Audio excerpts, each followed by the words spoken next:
Parlons de la Bible, puisque la Bible du début jusqu'à la fin ne parle que de Jésus-Christ, parlons de Jésus-Christ. Donc on a déjà parlé de deux fêtes, l'une des fêtes, enfin une fête et un festival, donc on se retrouve avec la Pâque et qui parle de la crucifixion de Jésus-Christ, la fête des pains sans levain qui parle de la mise au tombeau de Jésus-Christ, et bien sûr ce dont il nous reste à parler, c'est la résurrection de Jésus-Christ qui elle également était annoncée dans une fête. On va lire Lévitique 23, le verset 9 jusqu'au verset 14. L'Éternel parla à Moïse et dit: parle aux enfants d'Israël et tu leur diras: quand vous serez entrés dans le pays que je vous donne et que vous y ferez la moisson, vous apporterez au sacrificateur une gerbe, prémisse de votre moisson.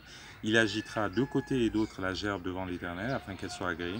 Le sacrificateur l'agitera de côté et d'autre le lendemain du sabbat. Le jour où vous agiterez la gerbe, vous offrirez en holocauste à l'Éternel un agneau d'1 an sans défaut.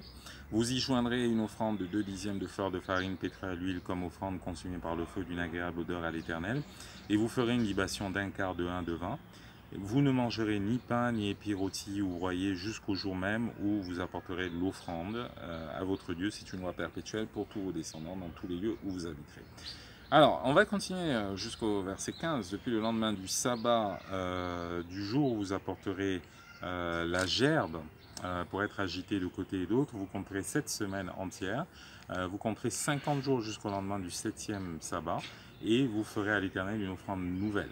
Ok, donc, voilà un peu comment ça fonctionne.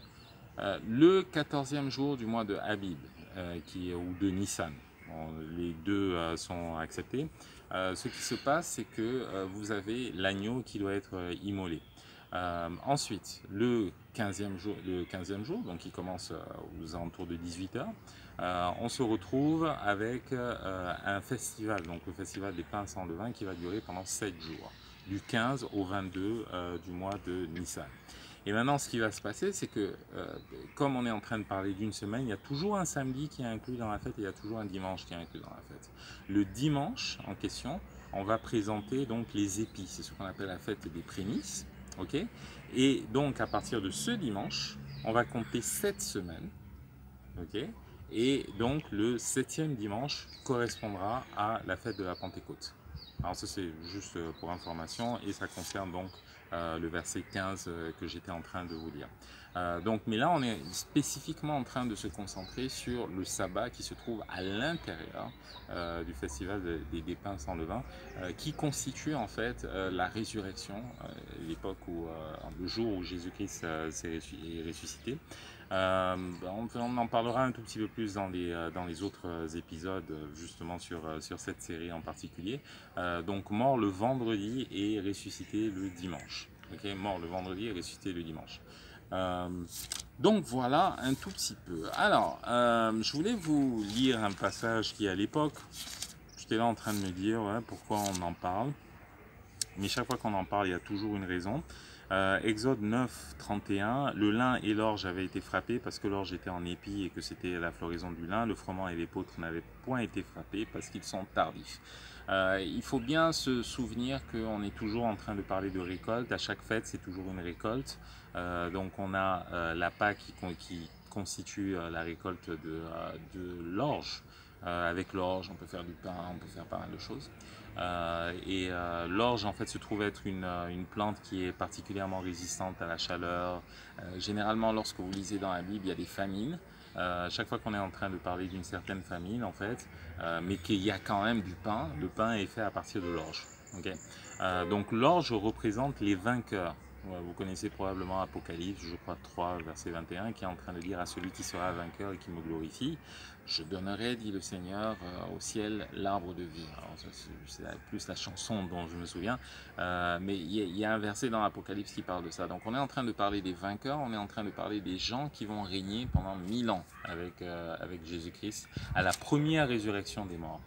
Souvenez-vous qu'il y a deux résurrections. La première, donc, c'est la résurrection des vainqueurs, de ceux qui régneront avec Jésus-Christ. La deuxième résurrection, c'est en fait la résurrection de tout le reste des croyants et également des incroyants. Ok. Donc en fait, la première résurrection correspond à la récolte de l'orge, la deuxième résurrection correspond à la récolte du blé, pour ceux qui est des croyants, et à la récolte de la vigne, puisqu'il y a une autre récolte qui a lieu dans l'année, c'est la récolte de la vigne, qui, pour ceux qui concernent les non-croyants, qui sont pleins de chair, qu'on doit écraser, bla bla bla bla, on aura l'occasion d'en reparler un tout petit peu plus tard. Les choses qui sont importantes pour avoir une bonne fête de Pâques, il nous faut un agneau d'1 an, donc ça veut dire que ce sera un agneau qui n'aura pas participé à la Pâque précédente.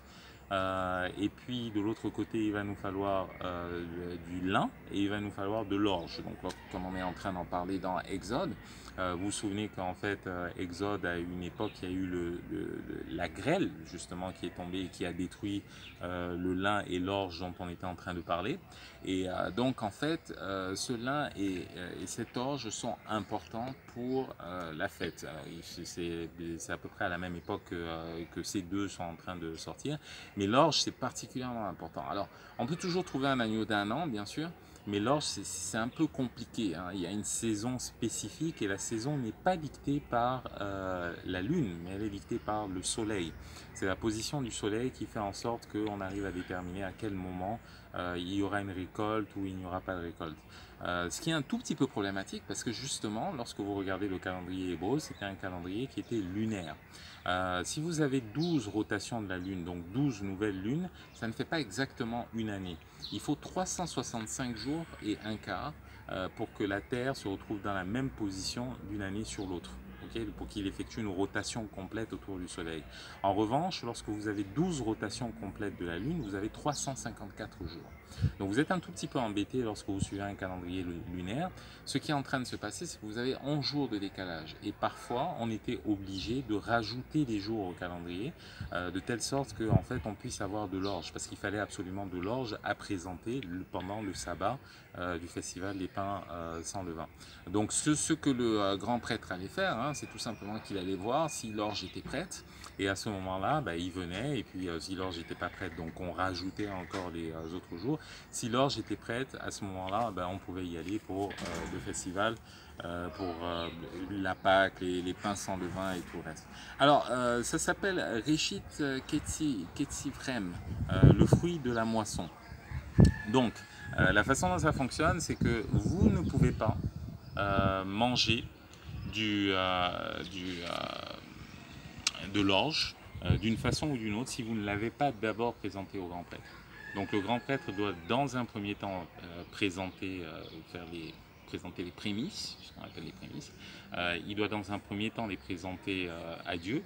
Et après maintenant, c'est ce qu'on peut voir dans Lévitique 23, Lévitique 23. Et à ce moment-là, Lévitique 23, verset 14, vous ne mangerez ni pain, ni épis rôtis ou broyés jusqu'au jour même où vous apporterez l'offrande à votre Dieu. Donc en fait, le point de départ de la consommation de l'orge, c'est d'abord le fait que l'orge a été présentée pendant le sabbat. Voilà un tout petit peu ce qu'il faut dire sur cette histoire de l'orge. Et donc ça correspond à la présentation de l'orge. C'est un peu donc Jésus-Christ qui est ressuscité, puisque lui il est les prémices, et on aura l'occasion d'en reparler. Juste un dernier petit mot pour vous dire qu'il y avait une controverse sur la façon dont on devait célébrer, sur la date exacte à laquelle on devait célébrer les prémices, à quel jour ça devrait être présenté. Alors, il y avait deux parties, hein, et il fallait savoir qu'à l'église, il y avait, dans la synagogue, en fait, il y avait deux parties, dans le temple, en fait, il y avait deux parties, il y avait le parti des pharisiens, il y avait le parti des sadducéens. Donc, les sadducéens, eux, ils étaient partants pour qu'on célèbre ça, le sabbat. Eux, ils avaient compris que c'était en fait le sabbat qui était en train de donner, enfin le jour après le sabbat, qui était en train de donner justement le signal de la Pentecôte et les 50 jours qui précédaient la Pentecôte, et que c'était à ce jour-là qu'on était censé présenter les prémices. Ça, c'était ce que les sadducéens étaient en train de dire. Les pharisiens, en revanche, étaient en train de se dire que systématiquement 2 jours après, c'était le moment où il fallait présenter les prémices. Donc 2 jours après la Pâque, ce qui veut dire que le 16 du mois de Abib, du mois de Nissan, c'était le jour où en fait on devrait présenter les prémices selon ce que les pharisiens étaient en train de penser. Donc qui avait raison? C'est une intéressante question parce qu'en fait Jésus-Christ n'a même pas réglé le débat. Puisque en fait le jour où il est ressuscité, il se trouve que c'était le jour après le sabbat et que c'était également un dimanche. C'était également le 16. D'accord. Donc on a d'un côté les Sadducéens qui étaient satisfaits, puisqu'en fait c'était le jour après le sabbat, et de l'autre côté on avait également les pharisiens qui étaient satisfaits, parce que c'était 2 jours après la crucifixion, donc on se retrouvait le 16. Donc normalement tous les deux partis étaient satisfaits, et normalement tous les deux partis auraient dû être en mesure de reconnaître Jésus-Christ comme étant le Fils de Dieu, qui est ressuscité d'entre les morts et qui est le prémisse de la création. Mais ils ne l'ont pas fait.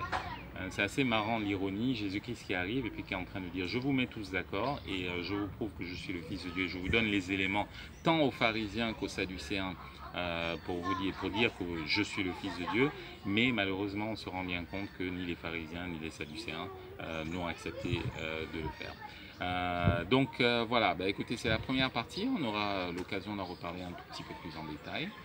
Portez-vous bien en attendant et que Dieu vous bénisse. Ciao.